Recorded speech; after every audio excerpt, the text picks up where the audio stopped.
Wondermous, a healthcare leadership journey. Welcome. My name is Merikay Hunt. I am your podcast host. And you know what? I have met so many amazing healthcare leaders in the last several weeks, and our channel's pretty new. We just launched 3 weeks ago. Today, I want to welcome Andres Duran. He is a leader out of Texas. And Andres, why don't you tell our listeners a little bit about you, where you're currently leading, and a little bit about your background in healthcare? Absolutely, Mary Kay. Thank you for having me. My name is Andres Duran. I am the Chief Executive Officer at Dimmit Regional Hospital. We are located in South Texas, in Carrizo Springs, Texas. So your first question was, how did I get here, right? What was my journey? Yeah. I actually started out, Mary Kay, as a patient. Yeah, I want to say 15 years ago already. I was diagnosed with a condition called transverse myelitis, and I was a patient in the emergency room that I had to go twice. I went in the morning around 5 in the morning, then I ended up going back again around 4 in the afternoon. And you see it differently from a patient perspective, Mary Kay. Sure. Sometimes the inefficiencies, the trials and tribulations that the staff goes through, trying to manage all the patients at once. And when I was there, it was a packed house at that emergency room. Coincidentally, I ended up working at that hospital several years later, and it was a great experience working for that system. And part of that interview, when I was working with them, when they interviewed me, it was, what can you tell us about the hospital system? And I told them the experience that I had, that while it was a bit of a rough patch initially as an emergency room patient, Sure. everything else afterwards was just such a wonderful experience. So I kind of felt that you got the best and the worst all in one 3-week period. Sure. But what led me to want to be in healthcare was just that. How can I help improve upon the not so favorable experience initially? But how can I add value to the wonderful experience I had afterwards? Sure. Right. And I think that just became a perfect mixture of challenges, but also being able to recognize those wins. Well, and coming from the patient perspective, I think that gives you a sense of purpose, a sense of passion and drive, because you don't want anyone else to go through what you went through. So being able to have that fresh voice and that fresh set of eyes, I'm sure was a huge advantage. Absolutely. And to be perfectly honest with you, Mary Kay, here at our hospital, we're a little small hospital, but I will tell you, the majority of the patients that walk through our doors, we know them. Either they're a relative, a friend, a neighbor. Right. So that's something that we keep front of mind every time a patient walks in, because the odds of them knowing one of our staff members or being related to one of our staff members is pretty high. So while I did experience it as a patient, now my purpose is to ensure that we take care of our own, literally. And coming from originally from a small town in South Texas as well, everybody knows everybody there too. And Right. odds are, you know, that patient at the bedside. Mm. So And it one of hits the home. things, absolutely, one of the things that hit me too, when you were sharing about that, is family, right? Each time a patient walks in or out of our doors, they have an opportunity to tell everybody about their experience.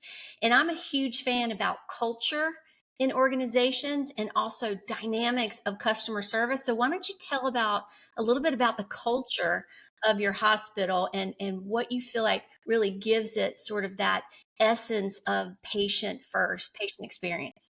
Absolutely. So what we do is we pride ourselves on our rounding and leadership rounding on our patients. Mm-hmm. My director of case management will come into my office, knock on my door, no matter what I'm doing. If it's at 10 in the morning, 3 times a week, and we go round on our patients. And it's ensuring that we have a finger at the pulse, at least from an administrative perspective, because I am Sure. not clinical. Right. But if I can add value, if I can sit down and speak to that patient or speak to their family about the condition or how they're being treated, and Right. if they tell me something that's less than favorable or something that we can improve upon, rest assured we're going to be focusing on that until it gets done. right? Our Absolutely. mission statement is excellent care to each patient, no exceptions. Ooh, I And got goosebumps when you said that. we live that every single day, Mary Kay, and ensuring that we treat our patients as best as we can. That also includes that family, like you said. Oftentimes, you're not just treating the patient, you're treating their Sure. family. Absolutely. They may have more questions and more unknowns than the patient themselves. Mhm. Or when Let's they get discharged and they go home and they don't have the resources that they typically would at our hospital, right. how can we help them navigate through those challenges? So giving support beyond the doors. Let's talk a little bit more about rounding, because when I was serving as director of patient and family experience in a hospital, I would see some administrators round, and some of them would take around candy and gift people candy, which I'm not going to ever turn down some good chocolate. However, purposeful rounding is what it's really about. That's asking, how's your job?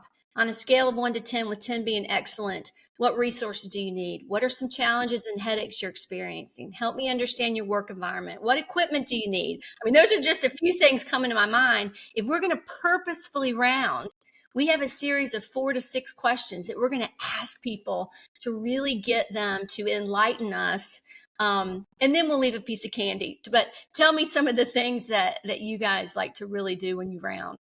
One of the things I like to do is to ask our staff, right? Because we just implemented a new EMR a little over a year ago. Okay. And obviously it's been excellent, but it comes with its challenges. And I think some of those could be just learning the new models. One of the things that I've heard often is we have more clicks now versus what we had before. Okay. Okay. So one of the things that I'm scheduling myself for next week is, all right, sitting down with some of our ED staff and figuring out how many clicks, how can we make this easier for you guys, and how do we make it that much more meaningful. Now, I will tell you, we've come a very long way with this software.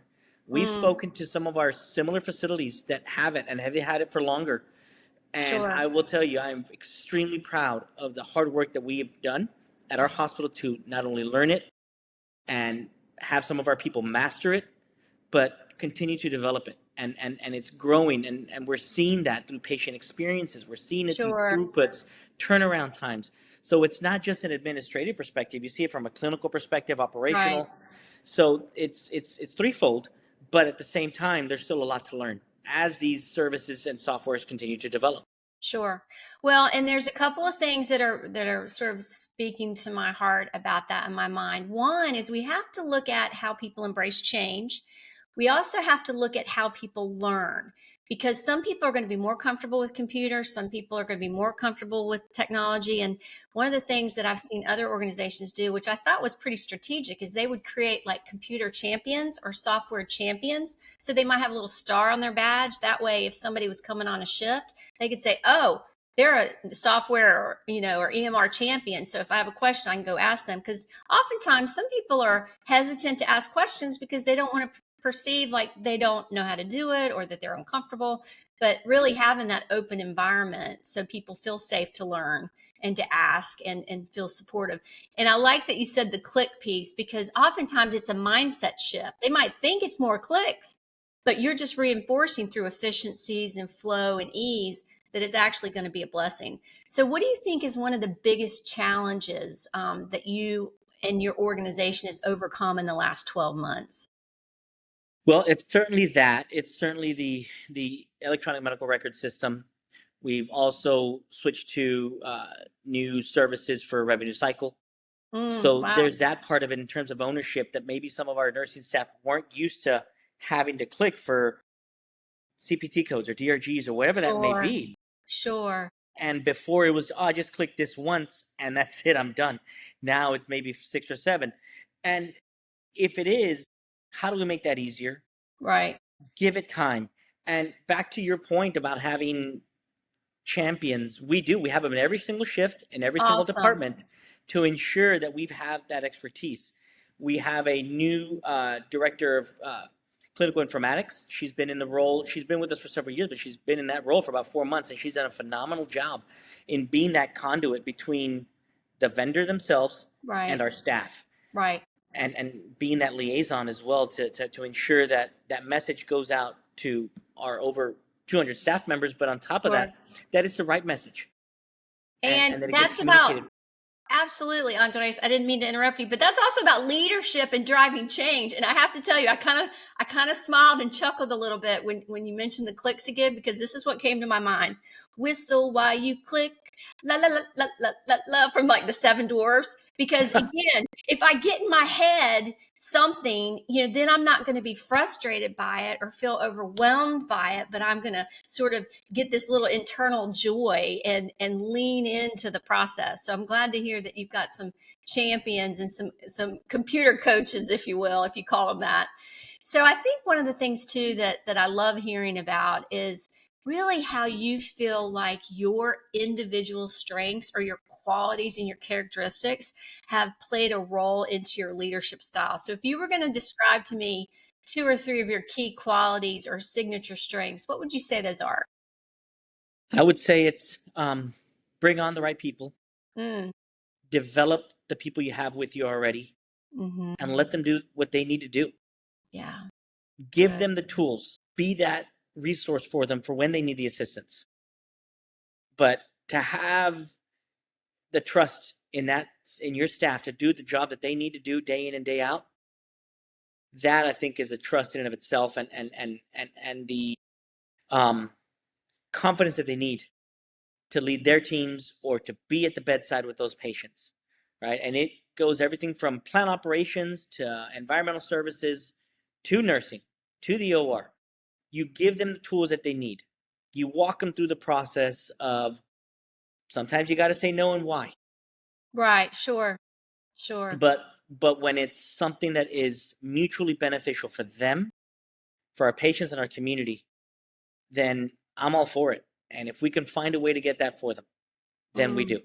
If we Well, can't, then obviously we got to walk them through why, or sure. maybe it's just not yet. Right. Well, and I think too, one of the biggest challenges I saw when I was working in the hospital was a process would get implemented and then they wouldn't give it enough time to stick, and then they would change it.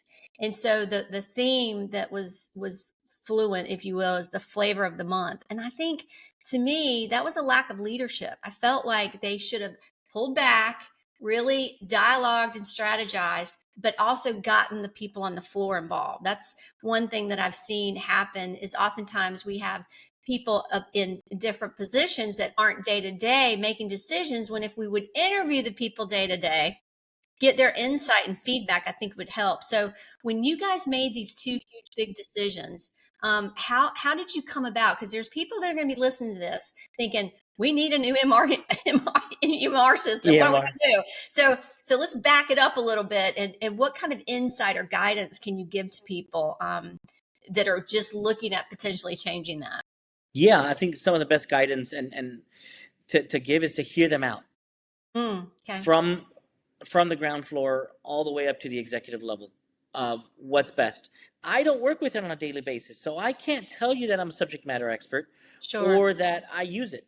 So I have to trust them with what they feel is going to be best for themselves, whether it be from a patient perspective, quality initiatives, or just efficiency, right? So I certainly think that it is important to hear them out, get that feedback. Um, these decisions, although they may ultimately fall on me, it's not done in a vacuum. Sure, sure. Well, and I was glad before we started recording that you shared with me you made the decision to go home to do this recording so that you could have some quiet and some privacy. And, I think that helps us to be present and to focus. And I think as leaders, no matter what our walk or what our level of leadership is, we have to be purposeful about our decision making in order to be our best. So whether that is using our time wisely, and we can talk about that a little bit, whether it's also that self-care piece. I've had a few of my guests talk about the importance of that work-life integration. So let's highlight some time management. How do you feel like you use your time well? And then how do you feel like the time management piece is an issue or a challenge? I think that the best way I use it is obviously every morning I wake up and I look at my day, see if anything's changed. Because the night before I go to bed, I'm looking at my calendar saying, all right, what do we have for tomorrow? So I can start mentally wrapping my head around Good. what those expectations are of me and just ensure that we have everything in order. But that's always subject to change. And with additional items on your calendar or taking things out, you just got to be able to navigate through that. Now, I think that if you do that and you properly plan for that day, for the week, for the month, right? You've got your set meetings and they're consistent. I think that that certainly adds to the predictability of your day. Um, but I pride myself in also having an open door policy. So you're going to have people walk into the door saying, "Hey, I need Sure. help with this," or "I need help with that." And while I try to make myself available all the time, I think those are some of the challenges where you're not always there, or you're doing something else and you have to prioritize that. So it's just ensuring that that you have that level of communication with the staff and with your leaders to ensure that I'm always here. If my door's closed, it's probably because I'm in a meeting, but it doesn't mean I'm not accessible via text if it's something you need right away. Um, Well, and I love that. One of my guests, she said, "Mary Kay, I have an unhealthy obsession with work." And I loved her transparency and her honesty.